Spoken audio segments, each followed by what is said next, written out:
പുതുക്കാട് മണ്ഡലം LDF സ്ഥാനാർത്ഥി K രാമചന്ദ്രന്റെ തെരഞ്ഞെടുപ്പു പ്രചരണത്തിന്റെ ഭാഗമായി LDF കോടാലി മേഖല കൺവെൻഷൻ സംഘടിപ്പിച്ചു. CPI സംസ്ഥാന കൗൺസിലംഗം VS പ്രിൻസ് ഉദ്ഘാടനം ചെയ്തു. CPI വെള്ളിക്കുളങ്ങര ലോക്കൽ കമ്മിറ്റി അംഗം മോഹനൻ ചള്ളിയിൽ അധ്യക്ഷത വഹിച്ചു. LDF Mattathur panchayat committee convener PK Krishnankutty, MR Ranjith, PK Rajan, Reni Nijeesh, VS Nijil എന്നിവർ പ്രസംഗിച്ചു. അടിസ്ഥാനത്തിൽ മാത്രം തെരഞ്ഞെടുപ്പ് പ്രവർത്തനങ്ങളെ കാണുന്നവർക്ക് കൃത്യമായി നമ്മുടെ രാഷ്ട്രീയത്തിൽ, നമ്മുടെ ഭരണ സംവിധാനത്തിൽ ഇടപെടാൻ കഴിയാത്തവർക്ക് അവർ നിക്ഷിപ്ത താല്പര്യക്കാർക്ക് വേണ്ടി വളരെ ബോധപൂർവം തെരഞ്ഞെടുപ്പ് സമയങ്ങളിൽ അഴിച്ചുവിടുന്നൊരു പ്രചരണം.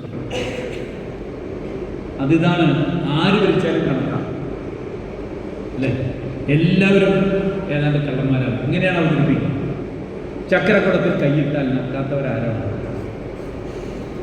കോരന് കഞ്ഞി എല്ലാ കാലത്തും കുമ്പിൾ തന്നെയാണ്. ഇങ്ങനെ പറഞ്ഞ് അരാഷ്ട്രീയവാദം പ്രചരിപ്പിക്കുന്ന ചില ആളുകളുണ്ട്. അവരെ പ്രോത്സാഹിപ്പിക്കുന്ന തരത്തിൽ വലതുപക്ഷ മാധ്യമങ്ങൾ, പ്രത്യേകിച്ച് ഇടതുപക്ഷ രാഷ്ട്രീയത്തെ ചെകുത്താൻ കുരിശു കണ്ടതുപോലെ എതിർക്കുന്ന മാധ്യമങ്ങളടക്കം ആ പ്രചാരണത്തിൻ്റെ ആണ്. ഒരു തെരഞ്ഞെടുപ്പ് കാലത്ത് തെരഞ്ഞെടുപ്പിൻ്റെ രാഷ്ട്രീയം ചർച്ച ചെയ്യപ്പെടുമ്പോൾ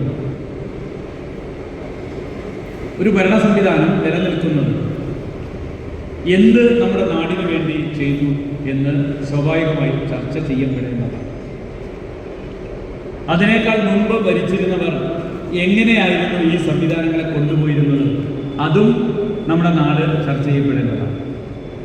അങ്ങനെ വരുമ്പോഴാണ് 2016 മുതൽ 2026 വരെ കേരളത്തിൽ അധികാരത്തിലിരുന്ന ഇടതുപക്ഷ ജനാധിപത്യ മുന്നണി നമ്മുടെ നാടിൻ്റെ മുന്നോട്ട് പോക്കിൽ എത്രയേറെ ഇടപെടലുകൾ നടത്തിയിട്ടുണ്ട്.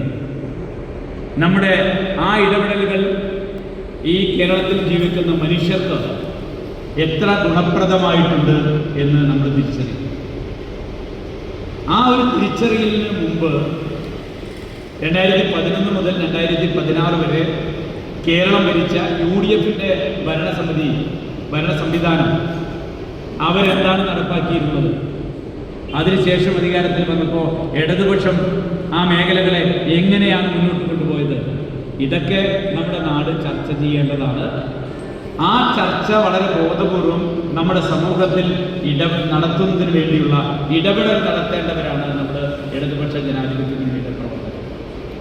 വലിയ കോർപ്പറേറ്റുകളുടെ ഉടമസ്ഥതയിലുള്ളതാണ്, വലിയ സമ്പന്നരുടെ ഉടമസ്ഥതയിലുള്ളതാണ്.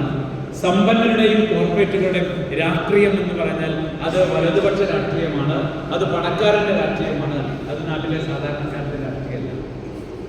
അതുകൊണ്ട് ഈ സാധാരണ മനുഷ്യർക്കടക്കം ഗുണം ലഭിക്കുന്ന ഗവൺമെന്റിന്റെ തുടർച്ച ഉണ്ടാകാതിരിക്കാൻ പ്രത്യേകിച്ച് വലിയ പരിശ്രമം നടത്തുന്ന മാധ്യമങ്ങൾ നമ്മുടെ നാട്ടിലില്ല. അവരാണ് നേരത്തെ പറഞ്ഞതുപോലെ ആര് ഭരിച്ചാലും കണക്കാം. അവരും ഇവരും തമ്മിൽ എന്താണ് വ്യത്യാസമുള്ളത്? കമ്മ്യൂണിസ്റ്റും കണക്ക്, കോൺഗ്രസും കണക്ക്, BJPയും ഒരു കണക്ക് എന്നൊക്കെ പറഞ്ഞു വരുന്നത്.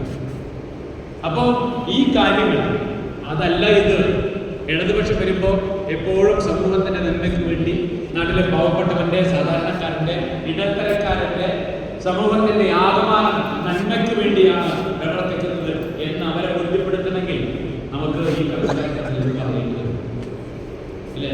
ഇപ്പോ മോനായിട്ട് പറഞ്ഞു, അതുപോലെ തന്നെ കൃഷ്ണൻകുട്ടിയുടെ പറഞ്ഞല്ലോ, കേരളത്തിൽ കഴിഞ്ഞ 10 വർഷക്കാലം കൊണ്ട് സമാനതകളില്ലാത്ത വികസനത്തിന്റെ ജൈത്രയാത്ര നടത്താൻ ഇടതുപക്ഷ ജനാധിപത്യ മുന്നണിയുടെ ഗവൺമെന്റിനാണ്. ഏത് മേഖലയിലാണ് ഇടതുപക്ഷത്തിന്റെ ഇടപെടലുകളില്ലാത്തത്? ഏത് മേഖലയാണ് 10 വർഷം മുമ്പുള്ള UDFന്റെ ഭരണത്തെക്കാൾ മോശമായിട്ടുള്ളത്? പറയാൻ കഴിയും. നമുക്ക് ഇതെന്താ പറയാൻ കഴിയുന്നത്? ഇത്ര